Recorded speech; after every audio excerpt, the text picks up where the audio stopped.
My dear brothers and sisters, our readings this Sunday remind us of one often overlooked and usually forgotten Christian virtue, the virtue of moderation. In our gospel, we hear Jesus use two images to describe his disciples and their relationship to the world. Jesus says, "You are the salt of the earth, you are the light of the world." Kayo ang asin ng mundo, kayo ang liwanag ng sanlibutan. Now, salt and light are both good. Imagine a world without salt. Paano kaya ang buhay natin kung walang asin? E di lahat ng pagkain matabang, walang lasa. Imagine a world without light.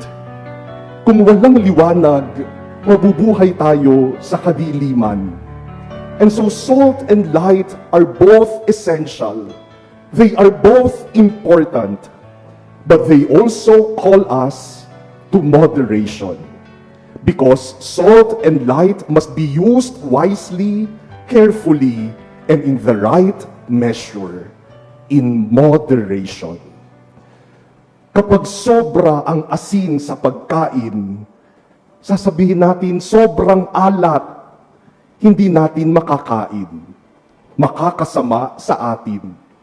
Pag kulang naman sa asin, sasabihin natin matabang, walang lasa. Kaya dapat ang asin sa pagkain, sapat lang. The same is true with light. Kapag kulang ang liwanag, kapag yung ilaw malamlam, masyadong dim, hindi tayo makakakita ng maayos. Pero kapag sobrang liwanag naman, nakakasilaw, hindi rin maganda sa mata. Dapat ang timpla ng ilaw, yung sapat lang. My dear brothers and sisters, this Sunday, Jesus invites us to recover this virtue of moderation. Let us live in moderation. Let us live moderate lives, even in our faith. Because sometimes our faith is too little, too hidden, too silent, and too afraid to stand out. Minsan yung pananampalataya natin, hindi natin na ipapakita kasi itinatago natin. Walang nakakahalata na Kristiyano pala tayo kasi tinatago natin. Walang nakakapansin na sumasampalataya pala tayo sa Diyos kasi tahimik na tahimik yung ating pananampalataya. But there is also a tendency for faith to become too loud, too overwhelming. And because of that, faith becomes fanaticism and fundamentalism. Faith makes us too rigid, too moralizing, too judgmental, and we are too concerned about control rather than conversion. Mahalaga ang malakas at malalim na pananampalataya. Pero may mga tao na yung pananampalataya nila nagiging burden na sa kapwa. Kasi ini-impose, nagiging masyadong self-righteous. Parang sila lang yung tama, lahat mali. Kaya ang bilis humusga sa kapwa. That kind of faith is not also good. Faith that is too weak loses its identity. And faith that is overwhelming and controlling lacks charity. We have to have moderate expressions of our faith so that it may be alive, it may be human, it may enhance life.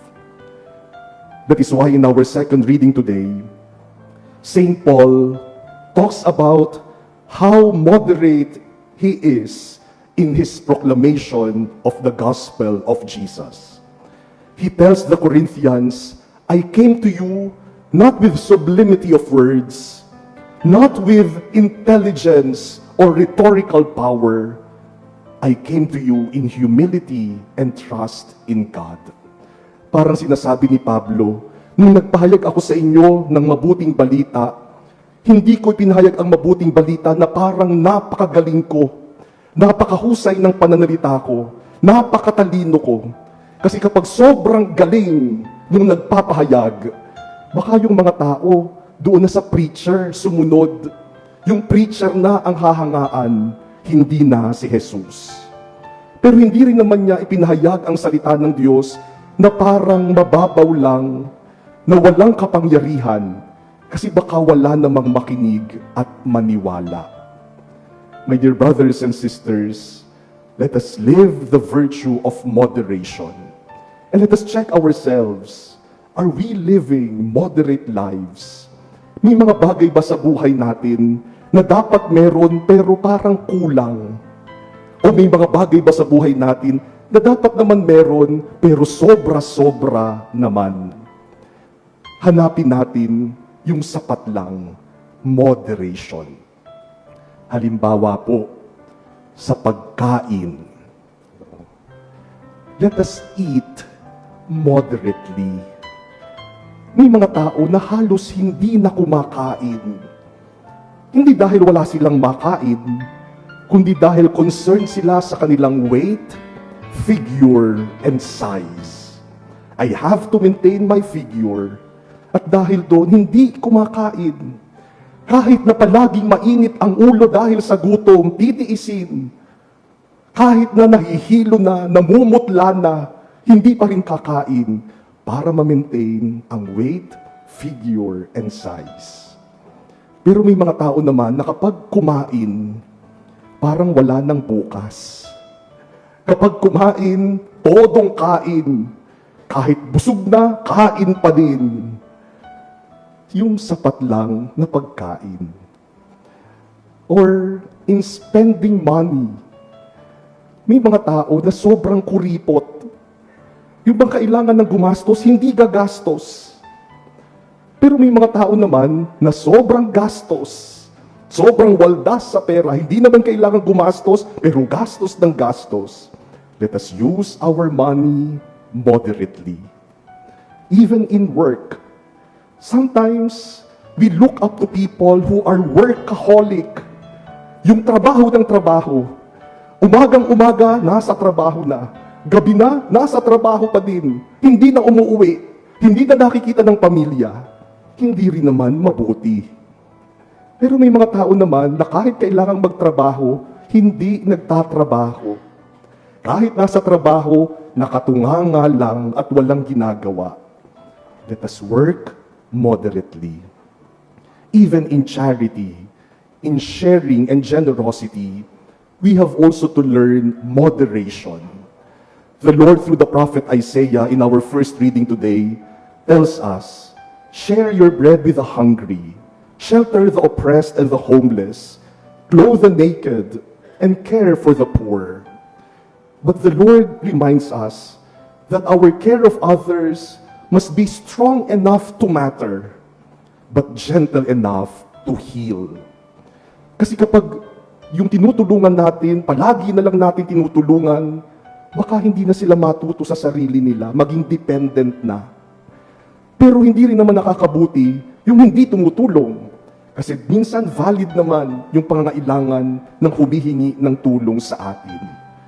We have to know the right measure of generosity. And even in our relationships with one another, we have to know moderation. Yung pag-ibig po natin sa bawat isa, yung pag-ibig natin sa ating kapwa, dapat sapat lang. Kasi yung pag-ibig na sobra-sobra, nakakasakal.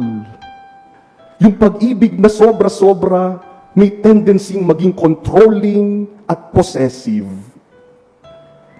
Pero kapag kulang naman yung pag-ibig, hindi rin maganda. Kasi hindi naman mararamdaman ng kapwa natin yung ating concern at pag-ibig para sa kanila. Ang pagmamahal parang asin at ilaw, hindi dapat sobra, hindi dapat kulang, dapat sapat lang. You know, I learned from a couple who are parents about parenting. Minsan na ibahagi nila, sabi nila, alam mo, Father, kaming mga magulang, yung roles namin sa aming mga anak ay nag-iiba habang lumalaki yung aming mga anak. Kapag yung anak namin bata pa, maybe around 0 to 12 years old, our role as parents is to be controller. Diyan sa formative years na yan, dapat talagang nakabantay ka, nakatuto ka. Dapat alam mo ang ginagawa, dapat binabantayan. Kasi hinuhubog pa yung pagkatao nila. Pero kapag teenager na, 12, maybe until 18 years old, you should no longer be a controller. You become a coach. Yung coach, i-guide mo, sasabihin mo ito yung tamang gawin, pero hindi mo nakokontrolin. Kasi meron ng sariling isip yan. Pag naging adult na, you cease to be a coach, you become a consultant. Consultant na lang. Kapag lumapit sa iyo at humingi ng tulong, tutulungan at gagabayan mo. Kaya nag-iiba yung pagtrato sa mga anak ng magulang habang tumatanda rin naman yung mga anak. Ang problema, minsan yung anak adult na, yung magulang controller pa din. O kaya yung mga anak batang-bata pa, pero yung mga magulang consultant na. Dapat sapat lang. You know, my dear brothers and sisters, I am thankful to God that my parents were never too strict and were never too lax in disciplining us. Dalawa po kaming magkapatid na lalaki. May mas bata akong kapatid. At lumaki ako sa isang tahanan na walang curfew. Walang maraming batas sa bahay. Walang masyadong sinasabing dapat at hindi dapat ang mga magulang namin, lalo na nung kami teenagers na. At kapag tinatanong yung parents ko ng kamag-anak namin, ng mga kaibigan nila, sasabihin nila, hindi ba kayo natatakot? Hindi nyo ginagwardyahan yung dalawang lalaki nyo? Wala kayong mga batas-batas sa bahay ninyo, di ba kayo natatakot? Ang sagot palagi ng magulang ko, hindi. Kasi kami nagpalaki dyan. Kilala namin sila. At alam namin na hindi nila gagawin kung ano yung hindi tama. Nagpapasalamat ako na yung mga magulang ko tinuruan ako ng pag-ibig at concern na sapat lang. My dear brothers and sisters, the virtue of moderation reminds us that holiness is usually found in the middle.